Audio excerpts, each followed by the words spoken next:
everybody. We are back. Fresh takes, Russo Felice. Full docket of a show to get to today.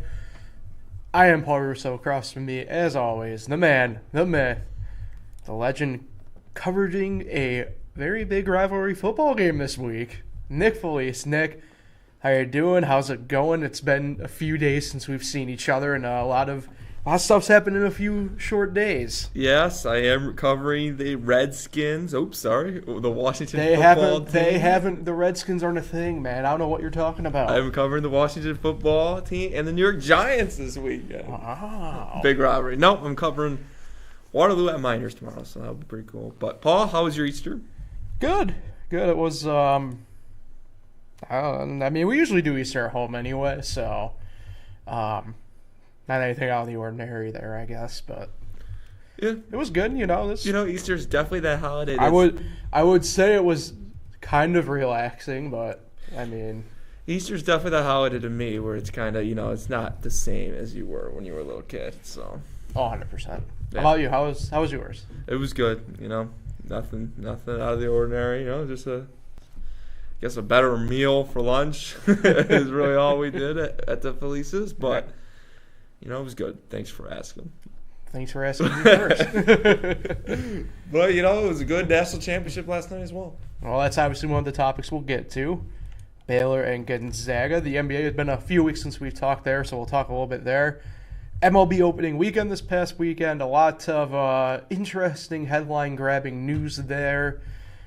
And then we are back to one of the great spring traditions, the Masters. So tradition like any other. So we'll see who gets Jim Nance's tie there. Yeah. This should be good. But before we get off the ground, just a quick update for next week. No show next week. We're canceled. No. As we've probably alluded to a couple times on here, I'm going to be heading to Richmond at the end of the week next week. For the race weekend down there. I'm one of the lucky 30%ers, so I just have a lot of things to kind of get together in a fairly shorter amount of time than usual. So just no show next week.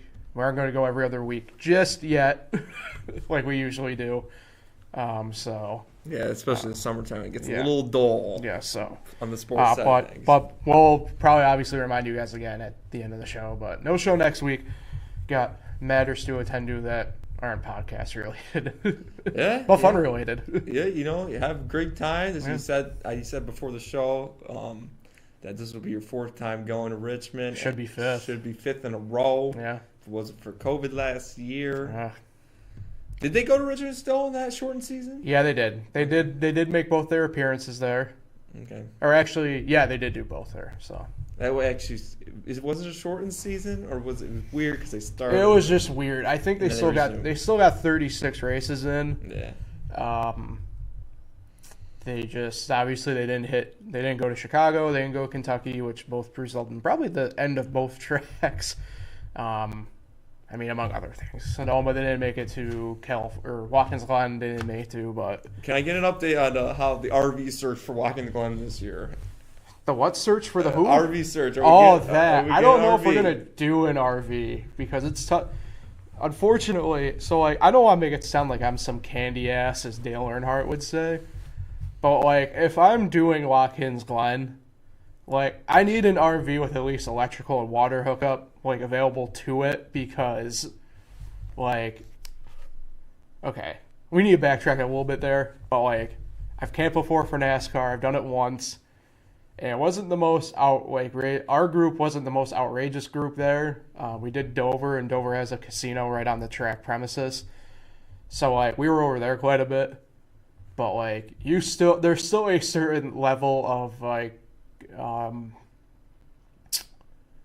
how do I say interesting activities involving the campground that you still personally I still would need a hookup for. But well, I don't blame you there. I'm not talking. I don't know what we're gonna do. I'm kind of leaning towards maybe an Airbnb or something like that, just to stay closer. And I mean, I don't mind doing the trip because I've done Watkins Glen solo or just with one other person, pretty much from 2016 on at this point. I mean, if it's just myself, I don't have a problem just driving the 40, 45 minutes back and forth each way at that point. Like, it's just not... driving doesn't bother me. I'll put it that way. But I think in this situation it'd probably be better, as we're off track enough already. But, I mean, I think it'd just be better. And that way, like, the number of people coming for Watkins Glen this year with me / Nick Tabar, who's coming. We don't have an exact number yet. Could be just really us two. Could be 8-ish, 9-ish. The weekend's going to be here quicker than you know it. Yeah, I mean, that's the other thing, too. I haven't gotten tickets yet because usually I wait anyway until June. What do you think the percentage of fans will be there? Yeah, so that's the key part there. I don't know. I mean, the beauty about Watkins Glen is, in theory, you can kind of space yourself out anyway. Because really, capacity-wise, they only have seating for like 30,000. They get most of their 100,000-ish people via camping in the infield and even outside the track and general admission. There's a lot of general admission, just kind of standing and grass area. But there's only like 30,000 like physical seats. So I don't know how they're going to do it. It's going to be interesting. I mean, not that I care, but I think they need to kind of figure out logistically better ways to kind of get fans in and everything like that, and then kind of probably worry about it from there. But if I had to guess, I'm guessing half capacity. I mean, I don't know. It just depends. What helps is that it's outdoor. It's not like it's indoor. Mm-hmm. I think you're probably seeing another couple of weeks, a little bit of an increase at, let's say, Yankee Stadium and Citi Field for the Yankees and the Mets. Definitely not going to be like the Sabres where, you know, they're on the 10% in, but only 300 people show up. So, I don't know. I mean, it's going to be interesting. I think, you know, obviously I'll report back on what it was like in Richmond because they're owned by the same company. ISC/NASCAR owns both Richmond and Watkins Glen, so I'm imagining at least, you know, property-wise, they'll have similar deals still at that point. So, be interesting. That's for TBD. Sure. Yeah. We've gone on for 7 minutes pretty much about Watkins Glen, which I love. Hey, personally, I love. I could do a whole podcast on the Glen, but I like Watkins Glen too. We need to get you down. We've been saying for a while we need to get you to a race, but the only way you do it's camping. And I know, see, that's the other thing about camping with you, not to get off track. I feel like you would be much like me, just like we need electrical, we need water. Well, my friend Josh lives in Watkins Glen, so I go there all the time. I just don't hit the NASCAR track or the park. So what you're saying is I don't need an Airbnb. We can just kidnap Josh and hide him out for 4 days. And yes. All right, Nick. Let's get down to the nitty gritty brass tack. Let's get down to question numero uno. Here we go. Baylor. I was surprised a little bit. But Baylor comes out as champions. They're the champs. I don't know if I was really fully expecting to say that come, you know, this time today, looking at it from Sunday night.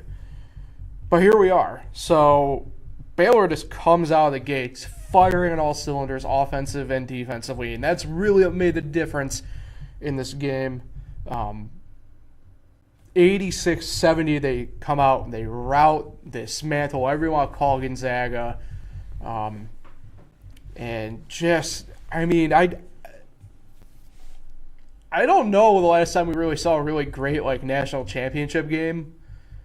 You know, was it maybe great, like, score-wise, like one of those really tense games? No, but, like, watching Baylor play basketball last night was really fun. They played a really good brand of basketball. They're athletic. Which, I mean, that's the case. That's always been Scott Drew's mantra, has been athletic dudes. You know, probably most famously up to this point with, say, Torian Prince with the rebound quote. But, I mean, you look at guys like that, just athletic as hell. And that was the case for the Bears yesterday. They used their speed. They used their agility. They kill. And physicality, too. Like, that's a key part, I think, that's what we lost, is how physical Baylor was. They just smoked Gonzaga pretty much out of the gym. Yeah, you know, definitely a little surprised by the result because I thought Gonzaga was going to win the national championship. But, after watching that great semifinal, the Final Four between UCLA and Gonzaga, you knew that. Do you think there was a little bit of like a hangover there? A little bit. They played very late on Saturday. It was a very intense game while Baylor just walked through Houston. That might have played a little factor of it. It also showed signs that Gonzaga can be beat. But, then there was also signs that you're like, wow, UCLA played the game of their life and they still couldn't beat them. But Baylor was good. Hate to say it. It was Baylor and Gonzaga this whole year. They were the top two teams the whole season. And they got to meet in the national championship, which was pretty cool. We wanted to see that matchup. We were supposed to get earlier in the season, but the game got postponed or canceled technically. But, it was it wasn't the best national championship in the world, but it was great to see talent like that because a lot of those guys are going to be playing in the NBA.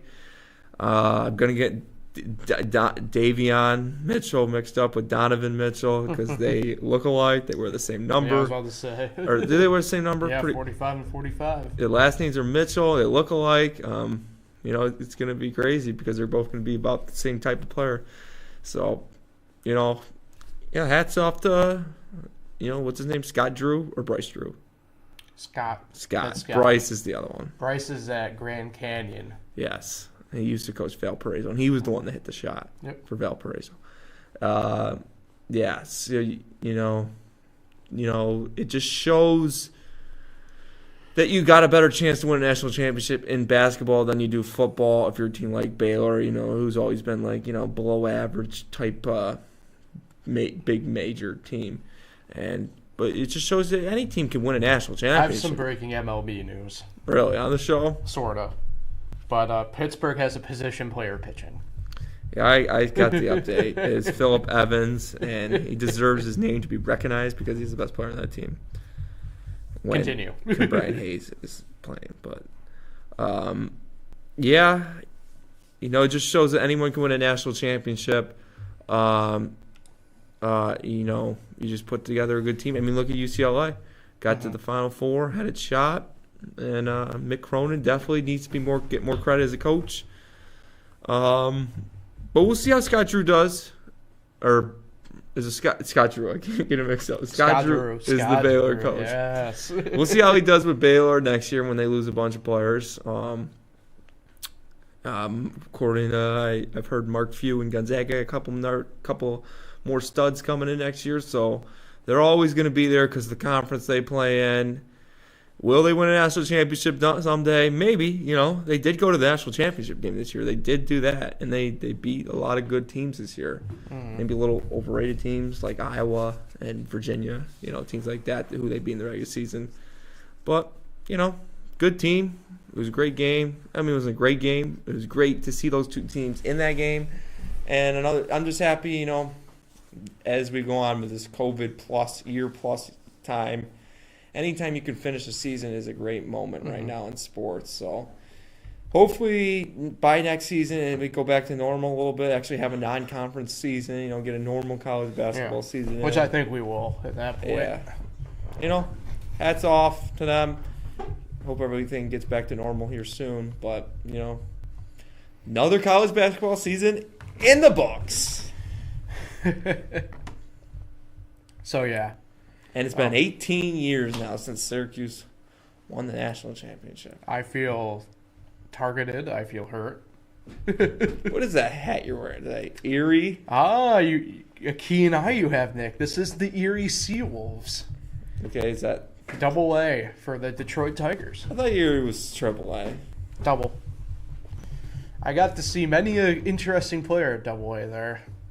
I witnessed perhaps the last true, railroad collision at home plate too, by the way. Really? It's worth a YouTube search. Just search home plate minor league collision. And you were there for that game. What? You were there for that game. Yeah, the noise was just insane.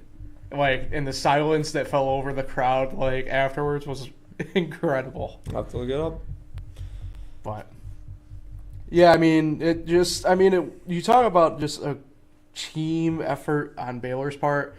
mentioned some things about Gonzaga too. Like you had a lot of foul trouble, a lot of turnovers on their part. Just it did not look like things were going to come up right for Mark Few's guys, and it certainly didn't. And well, the thing with them is now they're starting to get like the Jalen Suggs of the world. These 5-star guys. Mm-hmm. And I think eventually, I thought for you for sure had the two best teams all year in the championship. It's very rare that we get to say that, especially at the collegiate side of things, basketball wise. Yep. So, I definitely thought Gonzaga would probably win, but clearly they didn't. I did take Baylor plus the points, but 21 years since the Big Ten won a national championship in basketball. So. Michigan State 2000, tough times, but that's the Big Ten for you. And I can't believe I got, tricked into picking them a lot in my bracket this year. But, what are you gonna do? That's what you get. Don't trust the Big Ten. Don't trust the Big 12. Now moving on to the other Mitchell. You are right. Actually, I'm gonna give you credit. Post All-Star break NBA, a lot of different stuff and pieces kind of moving right now. It's really weird. Like Dwayne Dedman apparently is a free agent, and the Heat are in on him, so it's really wild. But let's start with you made the excellent transition of Mitchell to Mitchell. Utah out west. I did not anticipate them effectively being last year's Nuggets team. When you think about it, they are. That's not a good ending, though. Yeah, that's the thing with this. I don't know if LeBron is healthy. Like I don't know where this actually ends for them. And that's also a key thing, obviously, that I kind of alluded to, but. This is the first time like LeBron's actually like hurt in our lives, like in his life. Like it's wild. But anyway, we'll stick with Utah for now. For everything that team has gone through in the past 12 months, it's pretty incredible because I didn't think that locker room would be able to be a cohesive unit at all. The way it sounded like Gobert and Mitchell did not like each other for a while.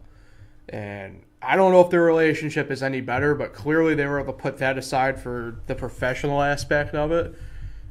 Because, all the stuff's on Mitchell. Don't get me wrong. Everything that Mitchell's doing is MVP worthy. But, you look at what Gobert is doing. Gobert's having his best year of his career. Hands down.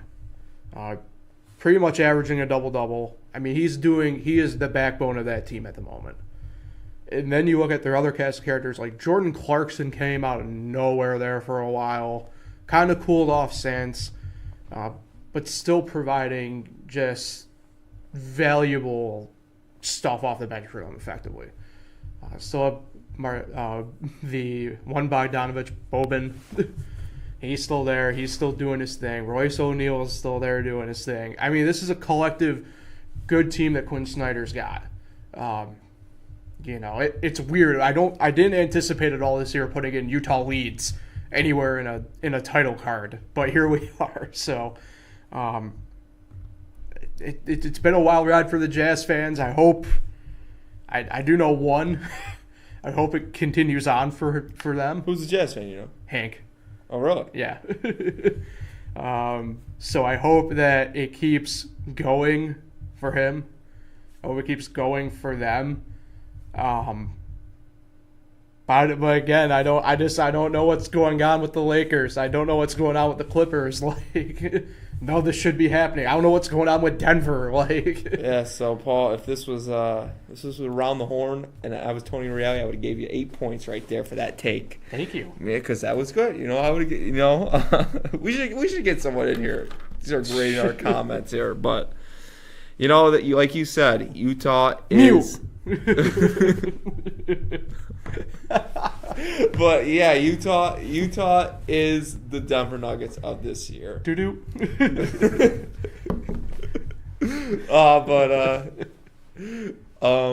Yeah, I if LeBron comes back, obviously they're not going anywhere. I honestly think if they play the Clippers in the playoffs, they're not going anywhere. It's just, I don't know. It's kind of the NBA's image. that a super team, a team that actually has legit superstars, seems to always win the championship. Yeah, you got your teams like Dirk Nowitzki's Mavericks, but they still had Dirk. I mean, Dirk was very good at that time, and they had a lot of good pieces around him. And it was the first year of LeBron's super team with the Miami Heat. But, usually the team with most stars wins it this year. So, and then that's what we play when playoffs come. And if the Lakers get healthy, I don't even think it's more LeBron getting back. It's got to be Anthony Davis getting back. Yeah. Yep, give me a point. Anthony Davis is blank at this when he doesn't play. But, Anthony Davis has to come back. LeBron needs to come back as well. Obviously, he's LeBron, but I think Anthony Davis, in this point in LeBron's career, Anthony Davis is more important than LeBron right now than himself. So, obviously, the Nets, they can get as many superstars as they want. They're still never going to beat New York's team. 80% of them, the city still doesn't like them. You can just listen to Julius Randle's kid. Yeah. You see that? You saw that. I shouldn't be laughing at a kid crying like that. But the kid's not wrong. No one likes them in New York.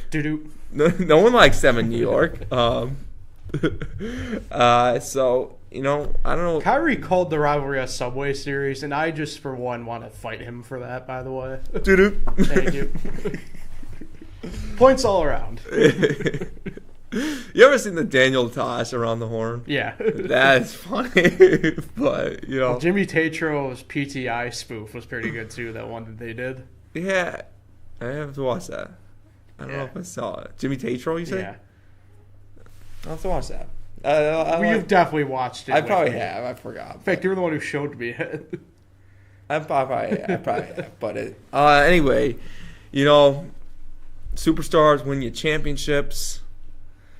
I like the Knicks this year. I think they can make the playoffs. Hoping to get a top 6 seed, especially when we're fighting out with Atlanta and Charlotte. Miami's looking like they're going to get a top 6 seed, but Toronto, not at all. Are they even going to make the playoffs? They've been struggling. A lot of stuff for the Tampa Bay Raptors. Yeah, they need to get home. We'll see what happens. I think there's only like 6 more weeks left of the regular season, so I'm looking forward to the playoffs, and hopefully the Knicks don't play in that. I can't believe I'm even saying this because I think they're going to be at least in the play-in round. Mm-hmm. But hopefully they're not in the play-in round. I can enjoy that, watch that, and then get ready for a series wherever we probably had, because at the most we'll probably be a 5 or 6 seed. Hopefully, maybe outside chance at the 4 to get a home court, but tough schedule, so we'll see what happens. But, I'm definitely rooting for Utah. I just don't think they can get there. It's understandable. But Denver's come on strong, too. Denver's starting to become the Denver of last year, so true. It might be Denver over again. So, kind of alluded to a couple different things that I wanted to talk about, but the Nets just dominating the buyout market.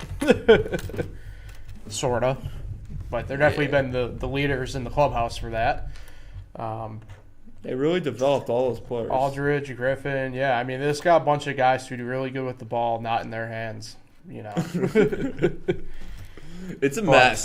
I don't know what they're trying to accomplish. I think people are sleeping on the Heat again, which is interesting given the fact of what we saw last year and that they improved their team. What would your brother Pat, who's a Nets fan, think of that comment right there? Oh, he'd be yelling at me because he would. I can see him right now over here. He'd be yelling. The Heat have improved their team from last year. And you are still the defending Eastern Conference champs. Yeah, it is what it is. I am right. I was right about your Knicks. Could we rewind the tape to go back to whenever it was, December, when we did our predictions, and I said the Knicks would be a playoff team. Yeah. But Tibbs is playing them guys good. Now I just hope for your sake that he doesn't burn them out, because I've kind of picked. We were watching that one game last week, and it looked like Randall was just gassed. Yeah, he's gassed a lot. But what do you count those teams that are in the play-in round playoff teams. Yeah, I mean this year I got to. I mean, it depends I guess it depends if it sticks or not. This year You think they'll keep it? I think they will. Well, Silver wants to.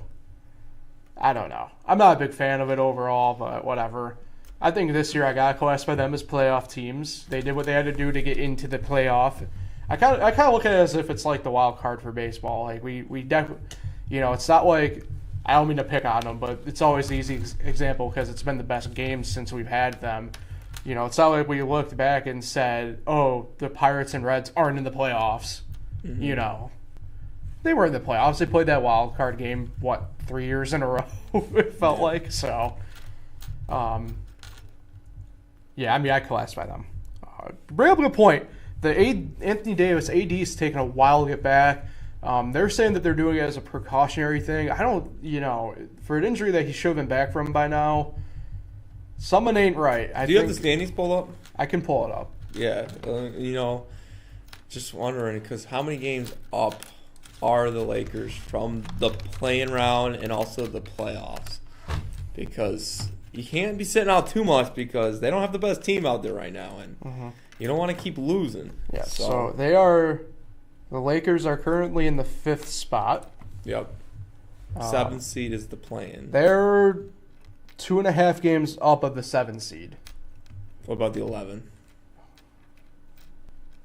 They should be good there, unless something happens where they get. Who is the 11? New Orleans. Really? At 22 and 27. So the Lakers got to go on a skid. How many back is New Orleans at the 10? Ooh, half a game. Okay. Golden State. Really? Yep. So, I mean, the Lakers would have to go on, a 10.5 game slide? So. And there's only 20 games left. Yeah. But still, that would be something if they played in that play-in round, though. I mean, well, to the 11th seed anyway. Yeah, but still playing that play-in round? Yeah. I mean, they're close. They're teetering. I mean, obviously, you brought up the Nuggets. Nuggets have made a really strong push the past month. They projected themselves up into the 4 seed. Where's Portland? Portland's the 6. They are a half game behind the Lakers and a game and a half. Actually, technically 2.5 up on the Mavs. So the Mavs are in that play-in round yep. right now. Wow. And you look in the East, things have. I wouldn't say they've tightened up, but it's certainly a weird dynamic in the East, only because pretty much the 4 seed on down through really the 9's pretty compact. Atlanta, Miami, Charlotte, Boston, the Knicks, and the Pacers. Then after that, it not as compact, but I mean the Bulls are 2 games back of Indiana. Last team in right now, as we've alluded to, would be the Raptors. They're in. Yes. Really? They're the 11th seed. Oh, so they're out. Oh, I thought 11. Whatever. Yeah. Yeah, so gotcha. 11 is out. Gotcha. Yeah. Yeah. So they're on the outside looking in. They're pretty much a full game back of Chicago.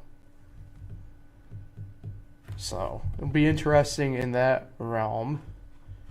Who are we trusting out of the East? Do you have anybody that you're trusting out of the East? Just the NBA, what happens a lot of the time. Mm-hmm. I'm trusting the Nets. If I had to put some money on the team in the East, I'd probably put on the Nets. But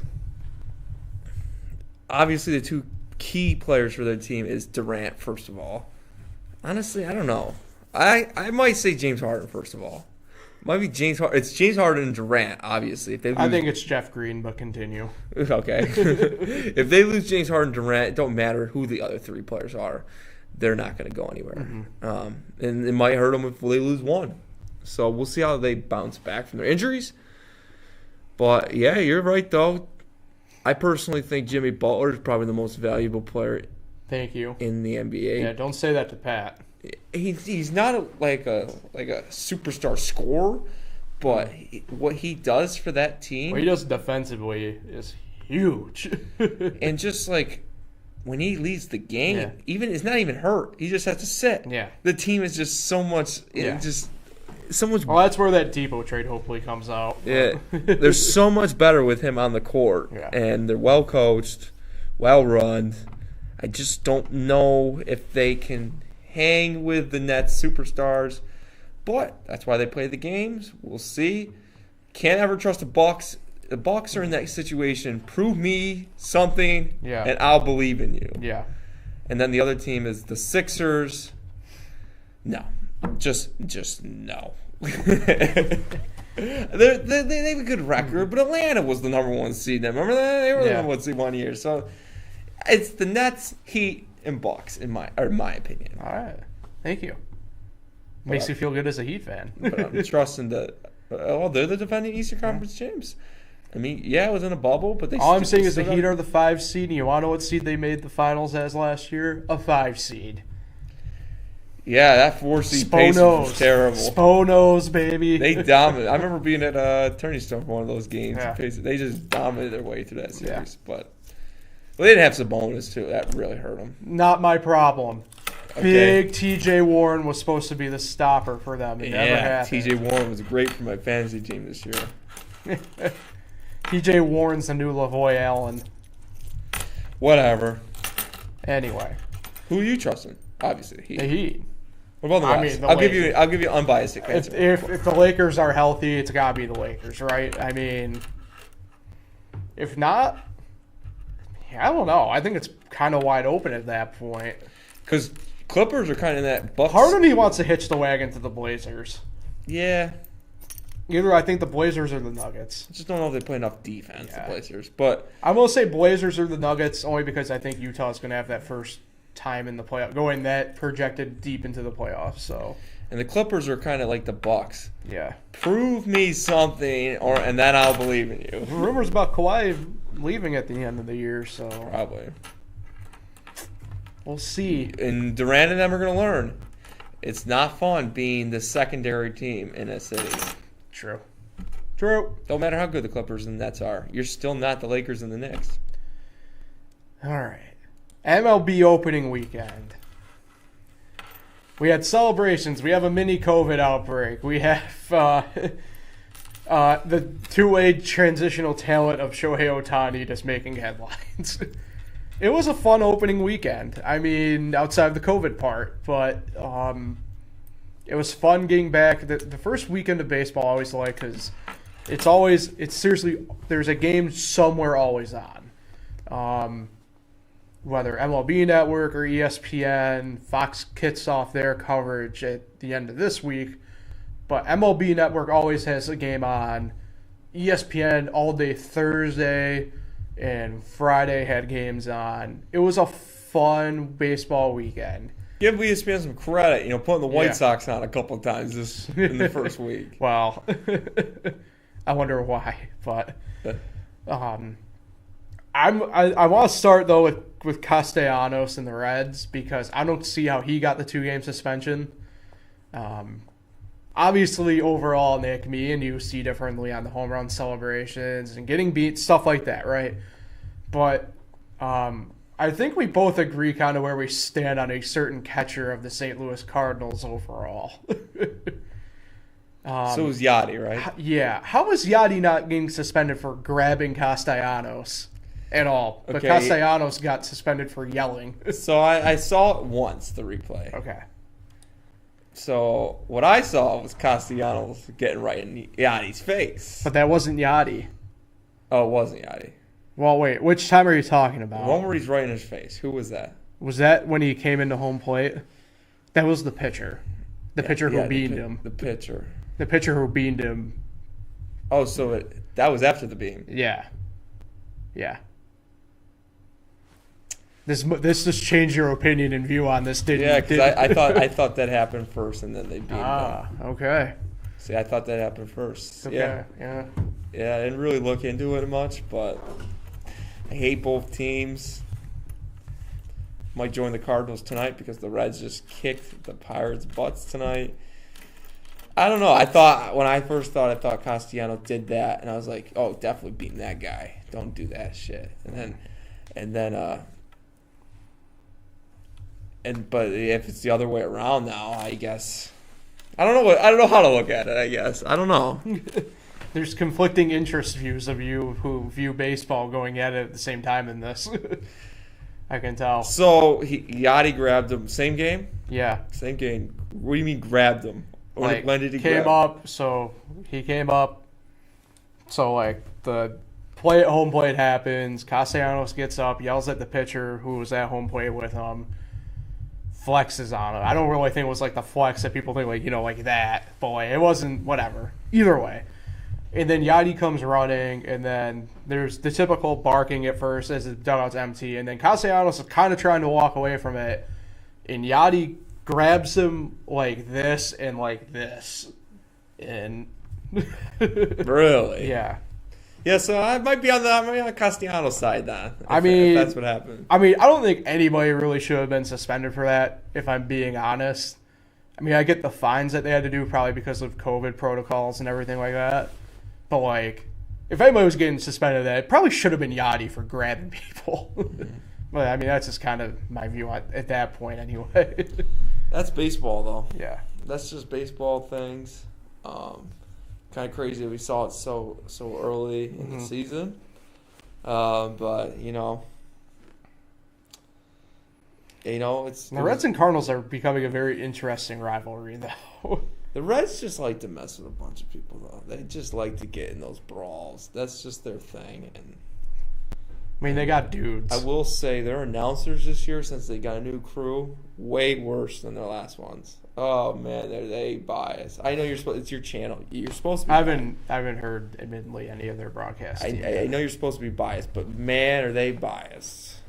You're supposed to be biased, but they're just extreme. They don't say anything good about your other team. Well, they're also part of the new Bali Sports. Yes. Shit. So it's good to see baseball back. That's all I can really say. I don't know. I mean, did you enjoy it the first week? Oh yeah. MLB Network was always on my TV at night this weekend. So, yeah, I'm gonna be putting MLB Network on a little bit more. I mean, like Shohei Ohtani, I hope for the life of me this dude stays fully healthy. That was his first all time he year. did both, right? Yeah. I mean, just electric factory type stuff. I mean, for once, I'm gonna have to give respect to Joe Madden.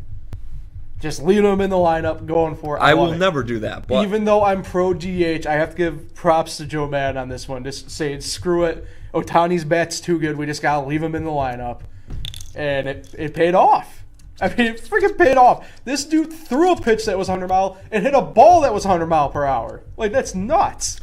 He's interesting because you don't even know if he's like, because with switch hitters, Yeah. one's better on the left side and one weaker on the right side or vice versa. This guy, you don't even know if he's a better hitter or a better pitcher. You can't. All we really know, to be fair, American side is more or less the hitting because something's always popped up pitching. And he's just a baseball player. And by the way, off topic but on topic, fantasy baseball though, if you need Shohei Ohtani, he's available because he's just a DH. And I also have Stan, who's just a DH, and there's only one spot for the both of them, for one of them. And if you're interested, I mean, I might give you Nick Solak for Ohtani. Is he a pitcher? No. I need a starter. Just a starter. Shohei's a starter. I know he's a starter, but he's a hitter 4 other days. I mean, that sounds like a you problem, not a me problem. I'm just saying. I'm just thankful that he's on the market for a low price. He's on the market. Jesus Christ. I can give you Brad Hand. Really? He's not a starter. I know. But I can change my ways. But, it's interesting to see him hit both sides because he's just a baseball player, man. And he's a good player. Definitely, you thought, oh, this guy's going to be a bust. But he's not. He hasn't been a bust at all. And he's still young, right? Yeah. Pretty young. So, yeah, it definitely sucks. I see the topics up there. It definitely sucks about the COVID outbreaks. Really, it's just the Nationals, and it turns out it's 4 players, but either way, it sucks. Because that's how the last season started was with a bunch of COVID outbreaks. Like the Marlins and them were early on in the season. The Cardinals. And it's just I can't even imagine being a Washington Nationals fan playing your first game today. It took that long to finally play, and what was it first pitch? But what a way to win, though. Yeah, they did win, right? Juan Soto walk-off single. Was it? Okay, I saw it was tied. I just know Max Scherzer gave up a home run, I think, on the first pitch of the game. Acuna freaking sent a bomb. Yeah, they hit him again. I think he hit another home run. Braves, though, winless. How about that? What's going on with the Braves? Tried telling you, Phillies. What's going on with Moneyball? Yeah. Moneyball. They had a tough schedule. I tried telling you, like, this Oakland A team this year is going to be rough and now they're minus Trevor Rosenthal too. So he's got a heart problem apparently that's popped up. Yeah. So hate to see that, but yeah, some winless teams. Pirates not winless, but man, I feel so bad for y'all because like obviously I've been high on Brian Hayes now for pretty much a full year. Haven't won since he went out. And hits that home run opening day, and then he gets hurt the next day. Well, next game. Yeah. Just talk about a shot across the chest. Yes, I have no reason to watch the games anymore. Are they going to call up O'Neal Cruz, or what's his deal?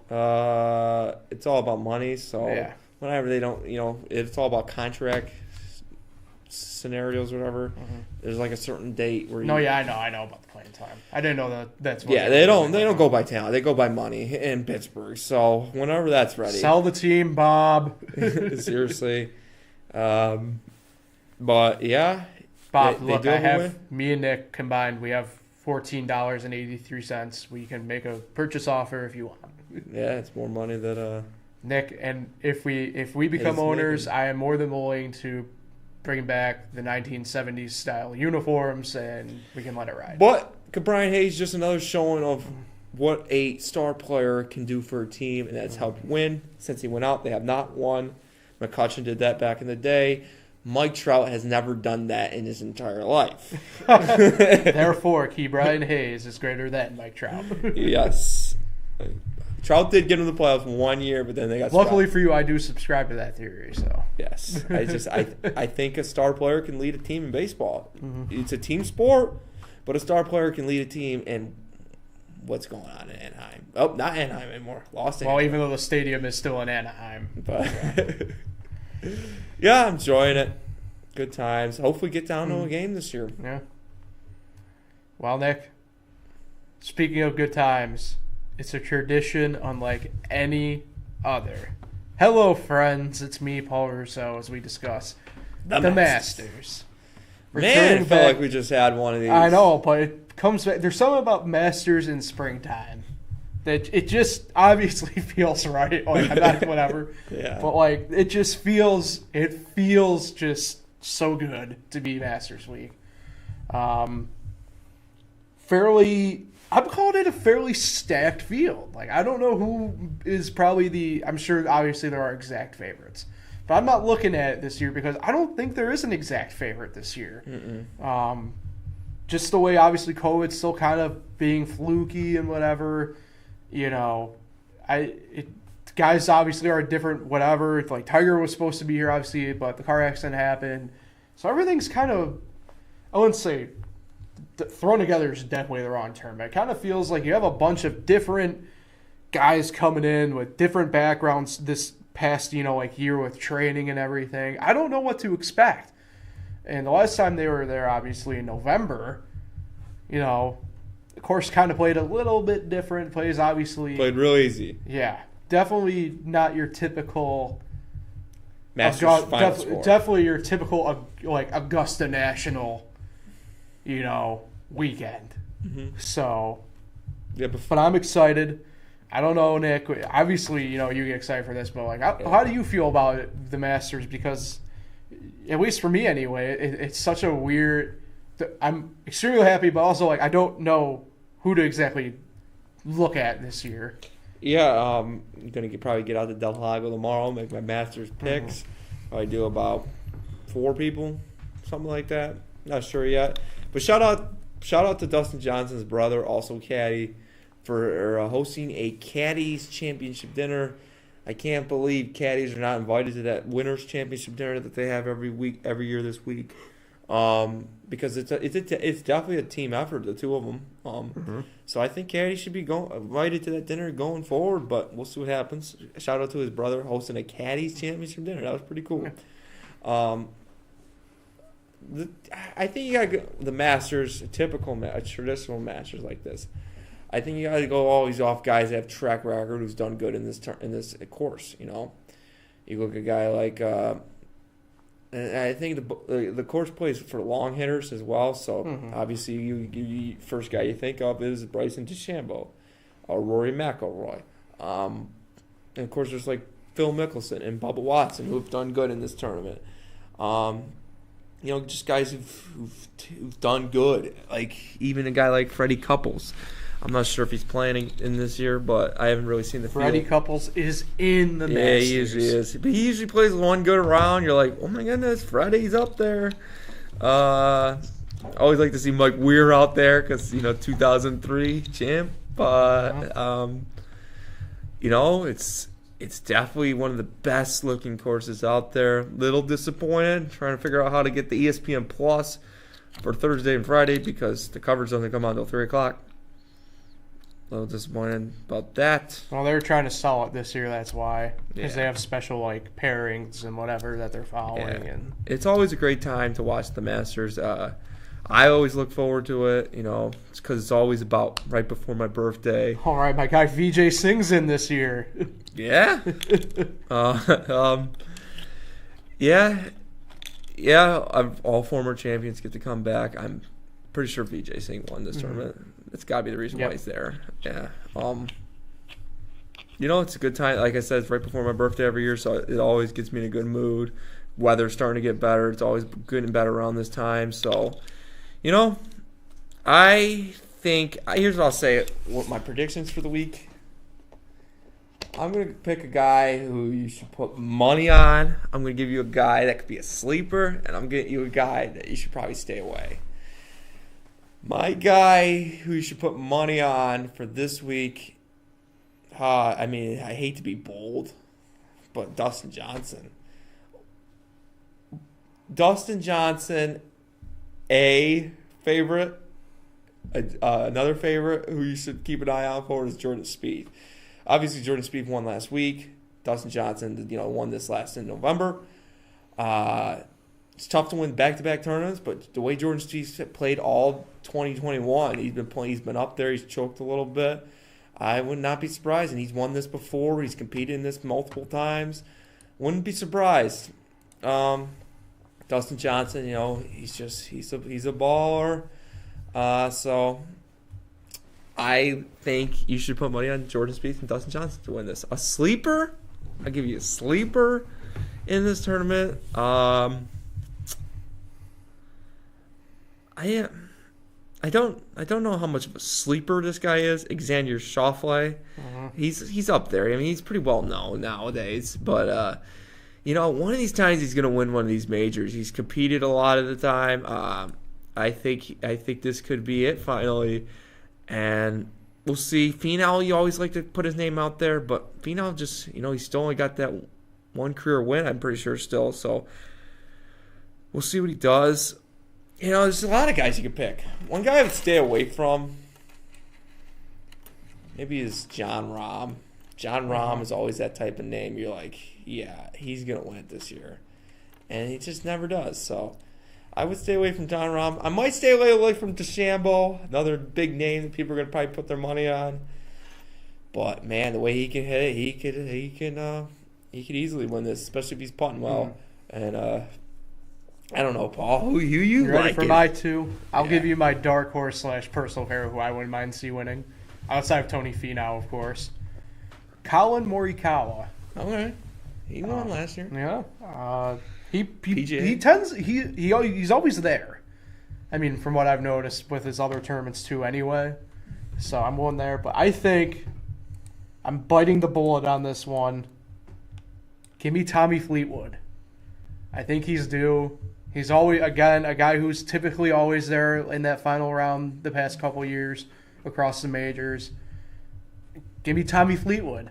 I'm going for it, I think, this year with Tommy Fleetwood. One more sleeper for you. Go ahead. Cameron Smith could win this tournament. He is a South African or Australian. Where's Tony Reale? Where's he in the back of my ears? Australia. Australia, yeah. Yeah, Cameron Smith's been playing well, man. I like Cameron Smith. I think is a sleeper. Why not? Kevin Kisner? Why not Bubba Watson? You know, like I said, people with good track records on this course. Why not? Why not Bubba? Why not Phil? Mm-hmm. It should be fun. Yeah. My brother's saying Daniel Berger, watch out for. Ooh. Berger? All I'm saying is that my boy Louis Oosthuizen's in there, so never count him out. But Ricky's not in there, though, this year. It kills me. Rough year last year for him. We just gave out about 15 names, so hopefully we just Hopefully you picked the right one.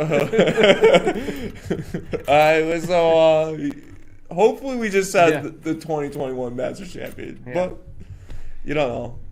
Speaking of not knowing, that takes us to the end of the show. And one more thing. Fire away. Oh, go ahead. I did see here it was the fourth time that Tiger Woods will miss the Masters, so that's sad to see. Hopefully he's on the mend. Yeah. Obviously. So. All right, now that takes us to the end of the show. Again, we won't be on next week, taking the week off. Nick, who are you shouting out this week?